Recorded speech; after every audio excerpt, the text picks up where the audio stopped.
იცრუა თუ არა პრეზიდენტმა მიხეილ სააკაშვილის განცხადება აჟიოტაჟის მიზეზი ხდება. საქართველოს აზერბაიჯანის კონგრესი ქვეყნის პირველ პირს ახსნა განმარტებებს თხოვს, მთავრობას კი წერილს უგზავნის. გარდაბნის მცხოვრებნი გამოსვლით არიან გაღიზიანებულები, სადაც სააკაშვილმა გარდაბნელი ვინმე სადიკოვი ანტიქართული სეპარატისტული მოძრაობის შექმნაში დაადანაშაულა.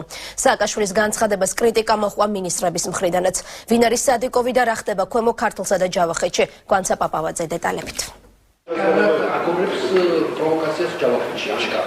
ეს პროგნოზი სახელმწიფო მინისტრმა რეინტეგრაციის საკითხებში პაატა ზაქარიაშვილმა პრეზიდენტის გუშინდელი განცხადების შემდეგ გააკეთა.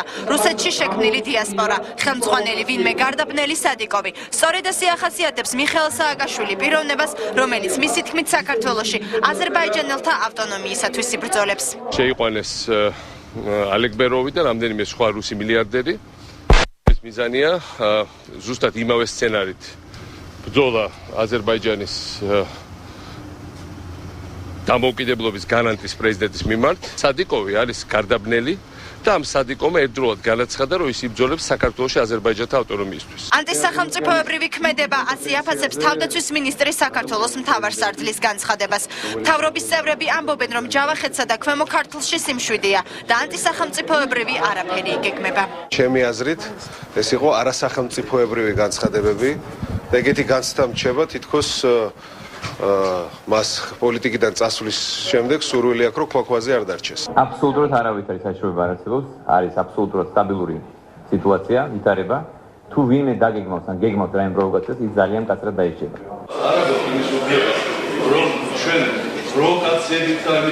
სააკაშვილის განცხადებას დღეს გარდაბანში გამოეხმაურნენ. შეკრებაზე აზერბაიჯანელი და ქართველი მოსახლეობა ერთად მივიდა. ისინი სააკაშვილის განცხადებას სიცრუეს უწოდებენ. ჩვენ ყოველთვის მეგობრულად ცხოვრობდით და ასე გავაგრძელებთ ცხოვრებას. ტყუილად ცდილობენ ჩვენ შორის შუღლის ჩამოგდებას, ეს უბრალოდ დროის კარგვაა.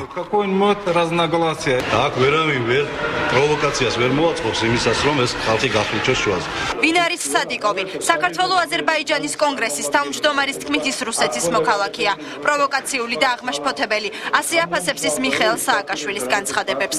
არაცეთი სეპარატისტული გამოსვლას და არავის იმას უფლებას არ მივცემთ, რომ ჩვენი სახელით ილაპარაკონ.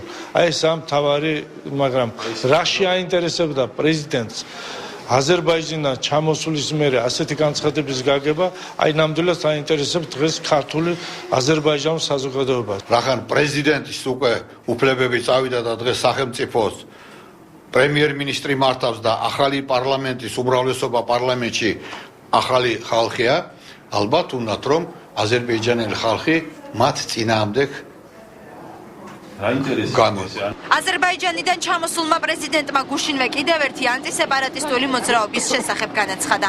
მისი თქმით ამნისტიით გათავისუფლებული ჩახალიანი რამდენიმე წერია ჯავახეთის ავტონომიას ითხოვს. დღეს ეს აზრი მისმა გუნდის წევრმა ნუგზარ ციკლაურმაც განავრცო და განაცხადა, რომ ამ მიზნის მისაღწევად რუსეთში არსებული მოძრაობა ჯავახკი მუშაობს. ერთი რაც დაემატა აი ამ სეპარატისტულ მოძრაობას გახავთ მკვეთრად გამოხატული რელიგიური შეფერილობა და მასში ჩართულობა ეპარქიის და რა თქმა უნდა უდიდესი იმპულსი ამ ორგანიზაციის გააქტიურებისათვის იყო უპასუხისმგებლო და უსინდისო პოლიტიკოსების გადაწყვეტილება ვახაგან ჩახალიანის პოლიტპატიმრად აღიარებასთან დაკავშირებით. უკვე დაგეგმილია, რომ საქართველოში მოქმედი რამდენიმე აზერბაიჯანული საზოგადოებრივი მოძრაობა მთავრობას მიმართავს და კიდევ ერთხელ დაადასტურებენ, რომ გავრცელებული ინფორმაცია სიმართლეს არ შეესაბამება. ისინი საქართველოს ტერიტორიულ მთლიანობას აღიარებენ და მთავრობას სრულ მხარდაჭერას უცხადებენ.